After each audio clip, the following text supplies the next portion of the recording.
오늘 하나님 말씀은 전도서 12장 1절 말씀. 너는 청년의 때 곧 곤고한 날이 이르기 전 나는 아무 낙이 없다고 할 해가 가깝기 전에 너의 창조자를 기억하라.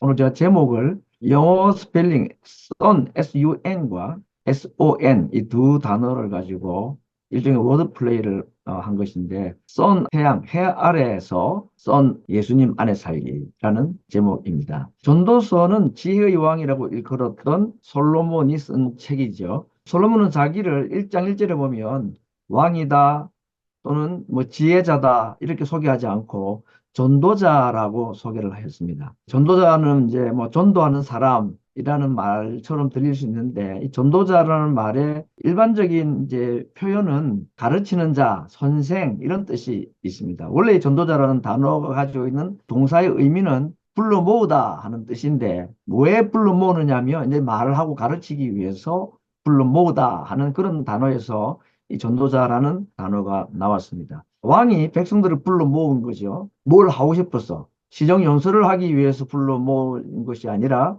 뭔가 가르치고 또 알려주기 위해서라 그랬습니다. 그러면 솔로몬이라는 사람은 정말 부귀영화와 지혜까지 겸비한 왕이었지만 그가 철이 들고 신앙이 들고 난 후에 자신의 지난 삶의 실패를 거울 삼아서 그의 후손들과 오늘 또 믿는 우리들에게까지 뭔가 좀 간절한 마음으로 피를 토하는 마음으로 쓴 책이라 할 수가 있습니다. 그리고 우리가 이 모든 성경이 하나님의 감동으로 되었다는 것을 믿는다면 전도서 역시 하나님의 감동으로 기록된 것이므로 오늘 이 말씀은 당시 이스라엘 백성들뿐 아니라 우리들에게도 하신 말씀이고 인간 왕 한 사람의 실패담을 통한 경험담이 아니라 하나님의 말씀이다라는 관점에서 오늘 전도서를 보아야 되겠습니다. 전도서를 여러분이 읽어보시면서 가장 많이 접하게 되는 표현은 헛되다 하는 말이 가장 많이 나올 것입니다. 1장 2절, 3절과 13절, 14절 말씀이 가장 대표적인 구절이라고 할 수 있는데 한번 읽어보겠습니다. 헛되고 헛되며 헛되고 헛되니 모든 것이 헛되도다. 사람이 해 아래에서 수고하는 모든 수고가 자기에게 무엇이 유익한고 13절, 14절도 마음을 다하며 지혜를 써서 하늘 아래서 행하는 모든 일을 궁구하며 살핀즉 이는 괴로운 것이니 하나님이 인생들에게 주사 수고하게 하신 것이라. 내가 해 아래에서 행하는 모든 일을 본즉 다 헛되어 바람을 잡으려는 것이오다. 참 허무주의를 노래하는 것처럼 보이는 인생의 무상함, 인생의 허무함을 솔로몬도 많이 얘기를 했는데 솔로몬이 이해한 인생은 해 아래에서 하는 모든 일이 괴로움과 수고만 있고 또 그 수고도 모래를 잡는 것이 아니라 바람을 잡는 것과 같다. 여러분 바닷가에 가서 모래를 옮겨지면 모래가 손에 안 남아있죠. 근데 나중에 조금 남아있긴 합니다. 근데 바람은 혹시 손에 잡힐까요? 바람은 흔적도 없습니다. 모래를 잡는 수고가 아니라 바람을 잡는 수고와 같다라고 정말 지혜로운 표현으로 이야기를 하였는데 오늘 이제 이 전도서에서 솔로몬이 말하는 이 바람을 잡는 것과 같은 인생의 수고에 대해서 네 가지 정도 먼저 의미를 한번 보고자 합니다. 첫 번째는 뭐냐면 솔로몬이 말하는 인생은 이렇게 정리할 수 있습니다. 짧은 인생, 고난 인생. 정말 비참한 표현이죠. 인생이 짧다는 거 나이가 들면 들수록 아는 것 같은데 이 길고 한 뭐 100년, 200년, 한 300년 살면 어떨까 싶은데 그렇게 길지가 않고 참 짧은데 이 짧은 것도 문제지만 더 큰 문제는 뭐냐면 그 짧은 인생이 고난 인생이다 하는 겁니다. 인생이 괴로움과 수고로만 가득 차 있더라 하는 겁니다. 세상 사람들이 말하는 성공을 쟁취를 하는 것도 쉽지가 않죠. 그렇죠? 상위 뭐 5%, 상위 1%에 드는 것이 쉽지가 않습니다. 스카이 대학 들어가는 게 결코 쉬운 일이 아닙니다. 그리고 또 성공하고 영광을 누리는 것이 쉬운 일이 아닌데 그 일을 혹시라도 단 1%, 2% 상위자들이 그런 성공을 취하였다 할지라도 오늘 솔로몬은 말합니다. 근데 인생 짧고 내 인생 고난뿐이더라.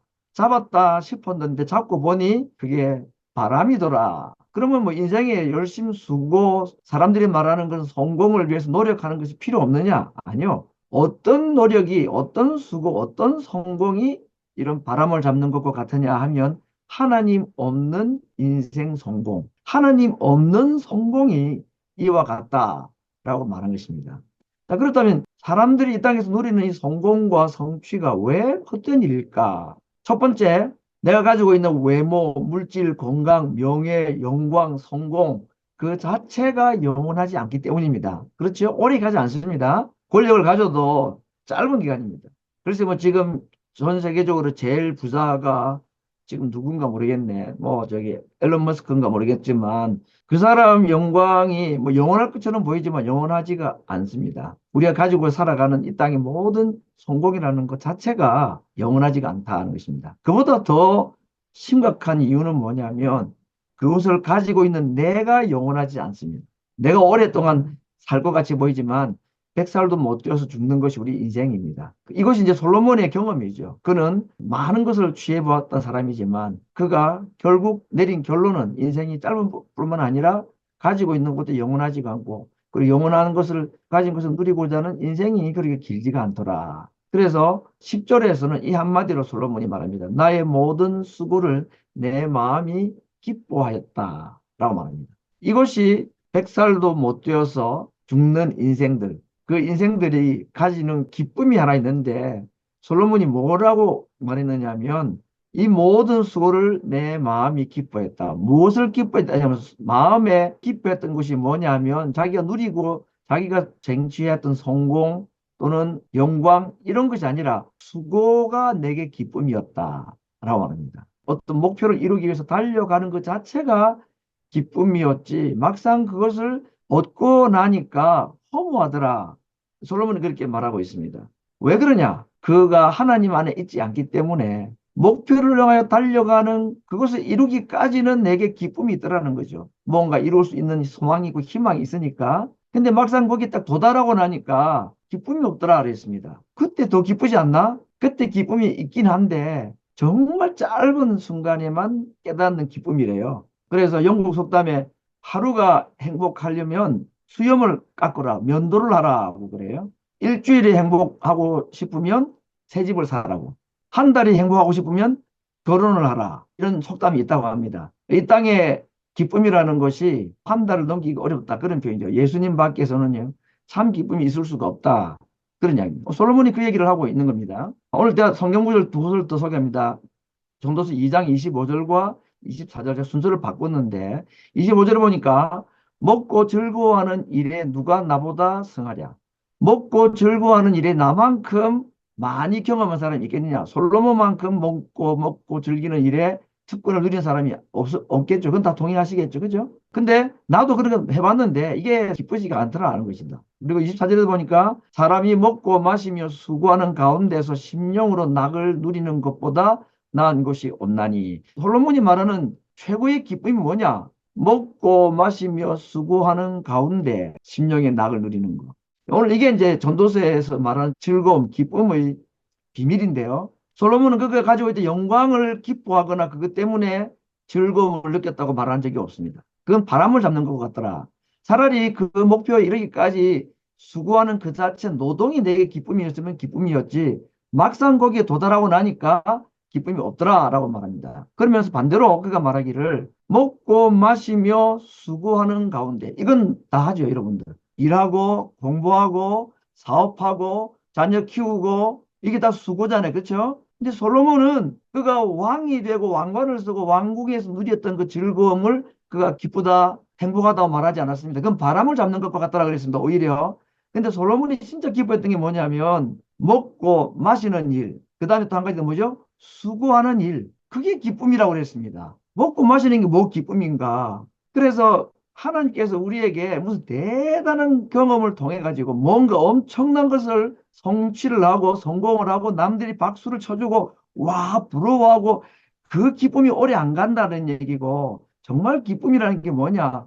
어제 먹었던 음식을 또 먹고 어제 마셨던 것을 또 마시고 어제 했던 일을 또 하고 이게 기쁨이더라고요. 솔로몬이 그가 진짜 기뻐했던 것이 그게 기쁨이더라고 말했다는 겁니다. 이해가 되시나 이 말이? 여러분 먹고 마시는 것, 특별히 수고하는 것은 기쁨이라고 말하기가 너무 차원이 낮다 생각이 들지만 반대로 말하면 먹고 마시는 일을 기본적으로 하면서 또 해야 될 일이 있고 해야 될 노동이 있고 해야 될 수고가 있는 것 그게 진짜 기쁨이다. 누구 안에서? 예수님 안에서. 하나님 안에 있으면 이 평범하고 무의미해 보이는 것, 정말 지루해 보이는 것, 오늘 또 일어나서 또 일을 해야 돼? 오늘 또 학교 가야 돼? 뭐 이런 거 있잖아요. 제가 유튜브 영상 보니까 부산 사투리를 말하는데 학교가 유치원 간다고 막 엄마가 막 깨우니까 장난삼아 그 촬영을 했더라. 그거 보신 적 있나 모르겠다. 그러니까 뭐 글쎄 한 다섯 살이나 됐을라나? 다섯 살, 여섯 살 됐을까?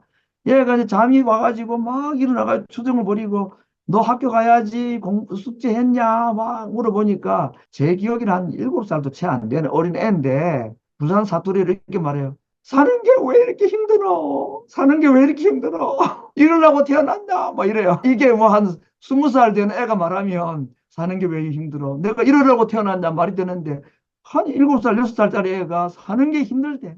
여러분, 어제 했던 일 또 하고 내일 할 일 또 하고 이게 수고로운 일인데 하나님은 어제 먹었던 거 오늘 먹고 오늘 할 일 내일 하고 하는 이 일상적인 삶이 우리에게 기쁨이 되게 하실 수 있는 분이십니다. 일 안 하고 가만히 앉아도 먹을 것이 생기고 하고 싶은 거 다 하고 그 솔로몬과 같은 왕궁의 영광이 기쁨일 것처럼 보이는데 그렇게 해본 솔로몬이 말합니다. 아니더라는 겁니다. 그거.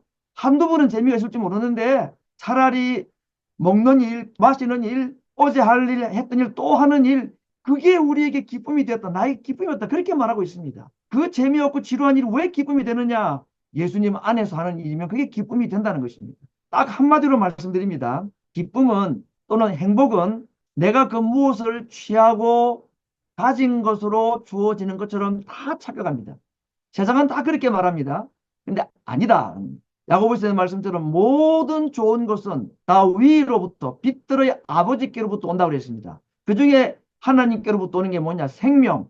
이거 하나님 주시는 것입니다. 또 한 가지 기쁨. 이거 하나님만 주실 수 있는 것입니다. 사람이 줄 수도 없고 내가 취할 수도 없습니다. 내가 취할 수 있고 사람이 줄 수 있다고 생각하는 것 자체가 전부 거짓에 속아가는 거라는 얘기죠. 가봐도 될 것 없다는 얘기입니다. 그러므로 하나님의 백성들에게는 너무 평범한 삶이잖아요. 먹고 마시는 일이 뭐 대단한 일입니까, 이게. 수고하는 일, 노동이라는 것, 내가 하지 않으면 안 되는 내 일상의 삶이라는 게 이게 어떻게 기쁨이냐는 얘기죠. 그런데 하나님은 그 일상적인 삶 가운데서도 기쁨을 누리게 하실 수 있는 지혜와 능력을 가지신 분이십니다. 그리스도 안에서는 이것조차도 우리 기쁨이 된다는 겁니다. 솔로몬은 그걸 말하고 나는 영광스러운 왕궁 생활이 내게 영광과 기쁨을 준 것처럼 생각했는데 그거 다 바람이었고 실제로 내가 기뻤던 것은 먹고 마시고 오늘 할 일을 또 하게 되는 이것이 내게 오히려 기쁨이었다. 조건이 하나 있습니다. 이것이 기쁨이 되는 조건. 그게 뭐죠? 내 영광이 아니라 하나님의 영광을 위해서. 내 성공을 위해서가 아니라 하나님을 기쁘시게 하기 위해서 하는 것. 그걸 흔히 하는 바울의 말로는 하나님의 영광을 위해서 먹는다면, 하나님의 영광을 위해서 내가 오늘도 일한다면 그 일이 무엇이든지 그 먹는 음식이 무엇인지 상관없이 하나님의 영광을 위해서 하는 일이면 하나님께서 영광을 받으십니다. 하나님이 영광을 받으신다는 게 뭐가 내가 대단히 성공을 해가지고 이름이 드러나고 그렇게 해서 영광 받으신다고 생각하십니까? 그래가지고 하나님 영광 받으실 가능성은 잘 없어요. 내가 영광 다 받아버리죠. 인간 별 수 없습니다. 남들이 말하는 성공의 자리에 올라가면 하나님 온데간데 없어요. 전부 다 나밖에 나타나지 않고 말은 하나님 영광 돌린다 그러지만 실제로 하나님 영광을 받으시는가 하나님께 여쭤보면 아니라고 말하는데 너가 영광 다 받아버렸다.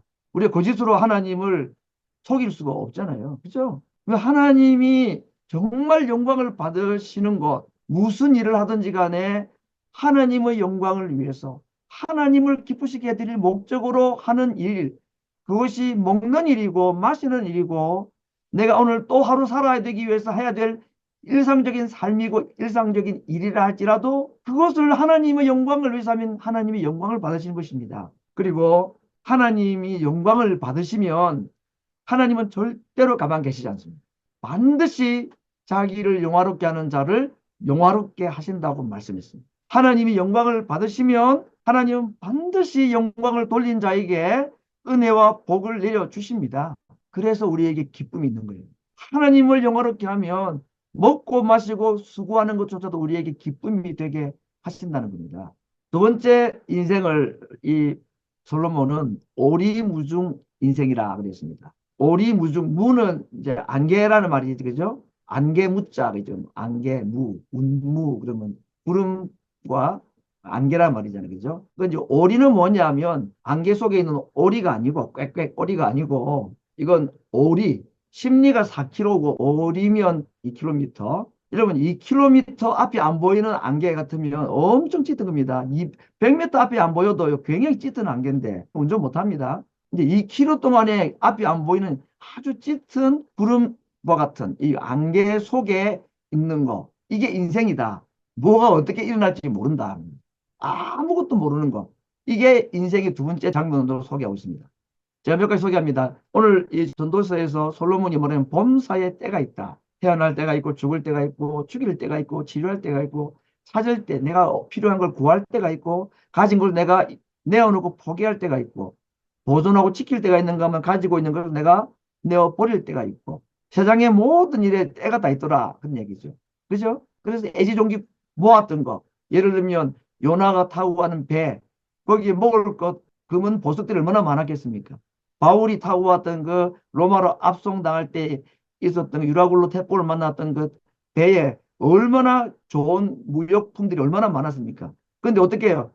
그렇게 애지중지 벌고 모았던 거 자기 손으로 다 내어버릴 때가 있다는 얘기죠. 범사에 때가 있다. 두 번째, 그 때는 내가 정할 수도 없고 또 그 때가 왔을 때 내가 피할 수도 없습니다. 그 때는 하나님만 아시고 하나님께서 정하시고 그 때와 관련해서는 내가 할 수 있는 것이 아무것도 없다 하는 겁니다. 그렇죠? 나에게 원하지 않은 질병이 찾아오면 언제 찾아올지 몰라요. 죽음의 때 피할 수가 없는 거죠. 세 번째, 그 때를 우리가 알지를 못합니다. 그래서 고생이다.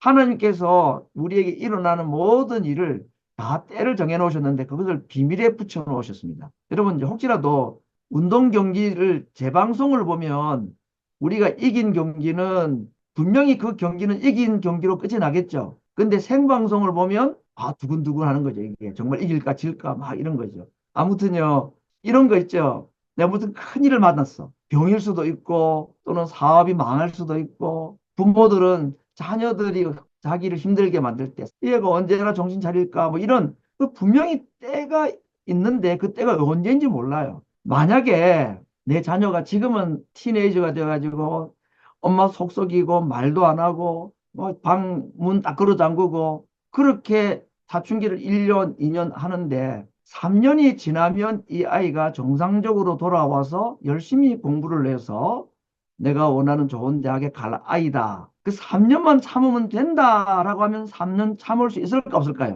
참죠. 아이고 1년 남았네. 6개월만 더 참으면 되네. 나 아무리 날 속썩여봐. 너는 6개월만 지나면 정상적인 아이로 돌아올 거야. 나는 그것 때문에 행복해.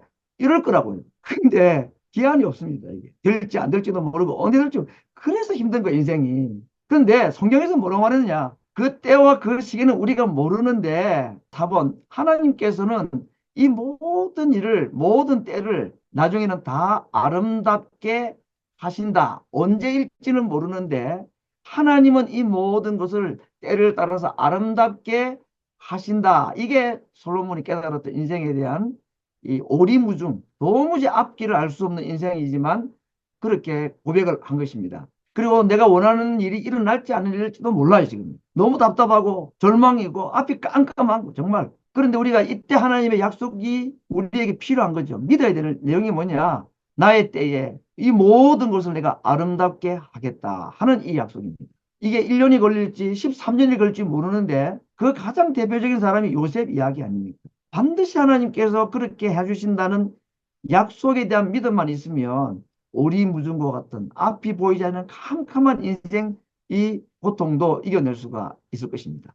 그러므로 오늘 이런 범사의 때가 있는데 그 때를 내가 알지도 못하고 피할 수도 없고 그래서 때를 모르니까 내 고생이고 하나님께서 나중에는 언젠가는 아름답게 하신다는 약속 하나만 딱 남아있는 거예요. 이거 말고는 아무것도 확실한 게 없습니다. 이러므로 우리가 해야 될 게 뭐냐? 다섯 번째, 하나님을 의지할 수밖에 없다는 것입니다. 영어로는 I surrender all 그랬어요. 우리 찬송가 중에 이런 찬송가 있죠. 내게 있는 모든 것을 아낌없이 바치네. 그 찬송가 있죠. 주께 드리네. 사랑하는 우리 주께 모두 드리네. 이게 주께 드리네. 이게 뭐냐면 I surrender all입니다. surrender이 뭐예요? 항복해 하면 예 항복합니다. 이게 항복하는 항복. 그렇죠? 항복하면 총 안 쏘죠. 상대방이. 백기 투항하는 거잖아요. 그렇죠? 하나님께 다 내려놓습니다. 항복합니다. 이건 포기가 아니라 뭐다? 맡김입니다. 신뢰하는 겁니다. 오리무중 인생이기 때문에 우리가 할 수 있는 게 뭐냐?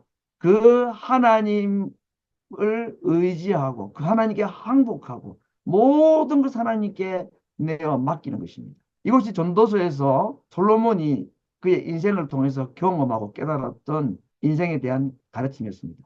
이 세상이 어떠냐? 부조리와 필멸의 세상이다 하는 말이 있습니다. 부조리. 세상에 부정하고 부도덕 관계 참 많아요. 그리고 필멸이라는 것은 반드시 죽는다. 인생은 이거죠. 한 번 죽는 것은 사람에게 정하신 것이고 그 후에는 심판이 있다라고 했는데 참 세상이 정직하기만 해도 고민이 덜 할 텐데 악한 사람들이 잘 되고 사기치는 사람들이 더 성공하고 이런 것 때문에 이게 인간이더라. 인생이 그렇고 세상이 그렇더라. 그랬습니다. 학대받는 자와 학대하는 자가 함께 사는 것입니다. 학대하는 사람이 이 세상에 없으면 좋겠는데 세상은 그러지 않습니다. 새 하늘과 새 땅이 오기 전에 이 땅은요 부조리한 것이 있고 부정한 사람이 더 잘 되기도 하고 학대하는 사람이 학대받는 사람을 힘들게 하고 이게 도무지 납득이 안 되는 받아들일 수 없는 이 부조리한 세상 솔로몬이 깨달은 인생은 바로 이런 것들인 것입니다. 우리가 살아가는 세상이 그런 것이죠. 이런 것이 없기를 바라는 것은 좀 어리석은 것 같아요. 나는 정직하게 살고 나는 학대하지 않는 자로 살아가는 건 맞지만 누군가가 나를 학대하는 세상이 없기를 바라는 것은 그렇게 지혜롭지가 못합니다. 왜? 세상도 사탄도 악하기 때문에 이런 부조리하고 말이 안 되는 억울한 일들은 예수님께서 새하늘과 새 땅을 우리에게 이루시기 전까지는 있을 수밖에 없는 것이다 하는 겁니다. 그렇다면 이런 환경 가운데서는 어떻게 살아야 될 것인가? 오늘 이것이 마지막 전도서의 핵심인 것입니다. 전도서의 마지막 말은 이것입니다. 헛되지 않는 삶, 또 복된 삶, 지혜로운 삶에 대한 이야기로 끝이 나고 있는데 11장에서 솔로몬은 이 세 가지의 삶을 말하고 있었습니다. 첫 번째는 인생에게 정말로 필요한 것은 무엇이냐? 지혜다 하는 겁니다. 여러분 살아갈 때 필요한 게 뭐일 것 같아요? 돈도 필요하고 건강도 필요하고 명예도 필요하고 집도 필요하고 남편도 필요하고 아내도 필요하고 다 필요하죠. 그죠? 근데 전도서를 통해서 우리에게 주시는 메시지는 이것입니다. 이런 세상 부조리하고 오리무중이고 뭐 앞뒤를 알 수 없는 이런 바람을 잡는 것 같은 이런 세상 속에서 우리에게 정말 필요한 게 뭐냐?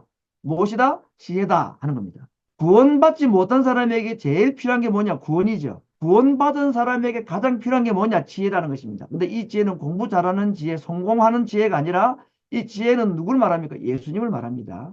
구원받은 자에게 정말로 필요한 것은 지혜라는 것입니다. 이 혼란한 세상 속에 지혜가 필요한데 이 말은 이 세상을 살아가는데 우리 인생들에게 정말로 필요한 분은 예수님이다. 지혜다. 이 지혜는 하나님만 주실 수 있다. 세상 사람이 줄 수 있는 지혜가 아니라고 했습니다. 이 지혜가 무엇이냐? 여호와를 경외하는 것이 지혜의 근본이고 예수님이 지혜라고 했습니다. 그러면 세상을 살아가는데 꼭 필요하다는 이 지혜가 어떻게 우리에게 주어질 수 있을까요? 구해야 된다. 구하면 주신다. 라고 말했습니다. 그러므로 구원받은 자가 중생한 자가 하나님 앞에 인생을 살기 위해서 필요한 기도의 제목이 있다면 하나님 저에게 여호와를 경외할 마음을 주시옵소서. 하나님 저에게 예수님을 더 잘 믿는 이걸 좀 더 정확하게 말하면 제가 예수님과 하나가 되고 주님이 내 안에 내가 주님 안에 거하는 주님과 하나 된 삶을 살게 해 주옵소서. 이것을 구하는 것이 우리들이 이 땅에서 정말로 구해야 될 기도의 제목인 것입니다. 건강, 자식 잘 되는 것, 물질 다 필요하죠. 좋은 대학 가는 거 다 기도할 제목 맞습니다. 그것도 구해야 되는 거 맞습니다. 그러나 그의 나라와 그의 의를 먼저 구하라. 정말로 먼저 구해야 될 것은 뭐냐? 여호와를 경외하는 삶을 살기를 기도해야 되는 것이고 예수님과 내가 완전한 하나 된 삶을 살도록 기도해야 합니다. 이것이 가장 간절한 소원이 되어야 합니다. 이렇게 구하는 자가 지혜로운 자입니다. 여러분의 기도 제목 가운데 빼지 말고 해야 될 기도 제목 이것입니다. 하나님, 여호와 하나님을 경외하는 삶을 살게 하여 주옵소서. 주님과 하나 된 삶을 살게 해 주옵소서. 주님을 더 많이 얻게 하여 주옵소서. 이것이 여러분이 해야 될 기도의 많은 제목 가운데서 가장 먼저 기도하고 가장 우선적으로 구하고 가장 간절하게 구해야 될 기도의 제목입니다. 이것이 지혜로운 삶이다.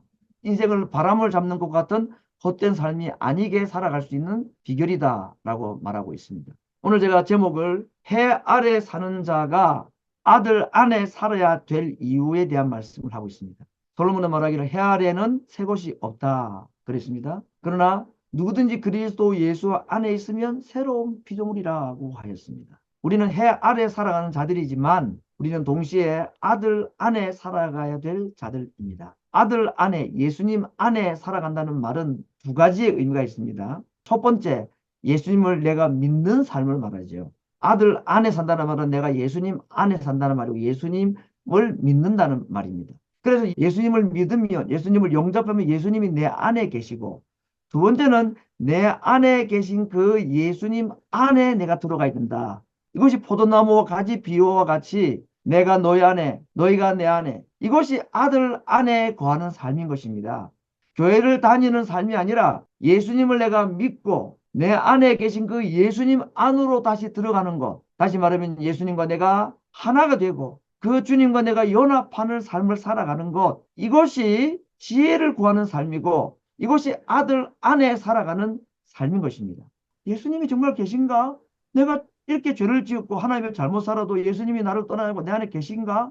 계시다는데 내가 왜 예수님이 느껴지지 않지? 이게 문제인 거죠. 그렇죠? 예수님이 내 안에 계심에도 불구하고 예수님이 느껴지지 않는 게 문제인 겁니다. 안 계신 게 아니라 계신데도 안 느껴지는 거. 왜 그럴까? 뭐 때문에 그럴까요? 죄 때문에 그래요. 죄는 우리를 예수님을 내 밖에 내보내게 하지 못합니다. 예수님은 죄 때문에 우리를 떠나지 않으십니다.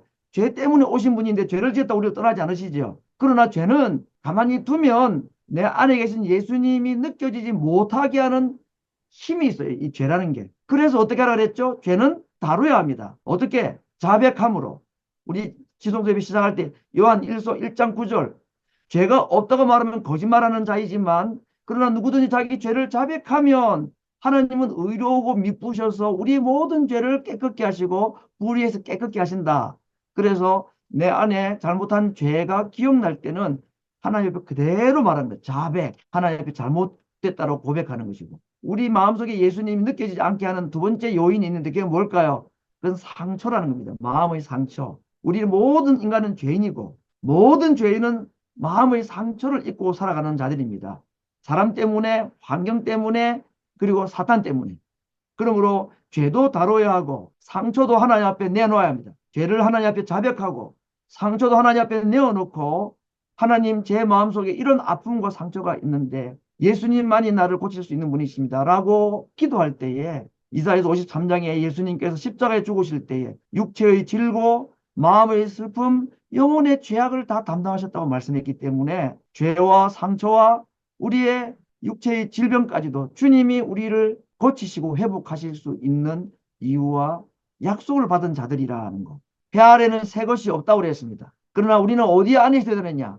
해 아래 있지만 아들 안에 역시 살아야 될 자들이다. 아들 안에 살아갈 때에 그때 비로소 하나님을 경외하고 그리스도가 내 안에 내가 그리스도와 함께 십자가에 못 박혔나니 그런즉 이제는 내가 산 것이 아니요 오직 그리스도께서 내 안에 사시는 것 이것이 불합리하고 부조리하고 오리무중한 것 같고 모든 것이 헛되어 보이는 이 세상 속에서 지혜롭게 살아갈 수 있는 유일한 방법이라는 것을 인생의 경험을 통해서 신앙으로 오늘 솔로몬이 우리에게 참 피를 토하듯이 간곡하게 부탁을 하고 우리를 예수님께로 인도해 주고 있는 것입니다. 해 아래에서 방황하는 삶이 아니라 아들 안에서 그분을 경외하고 그분과 하나 된 삶을 살아가서 하나님 주시는 지혜, 하나님 주시는 힘으로 이 세상에 이 땅의 모든 고통과 어려움들을 이기고 하나님을 영화롭게 하고 영광 받으신 하나님께서 여러분을 영화롭게 하시는 기쁨을 주시는 그러한 은혜로 살아가는 한 해가 되기를 간절히 바랍니다.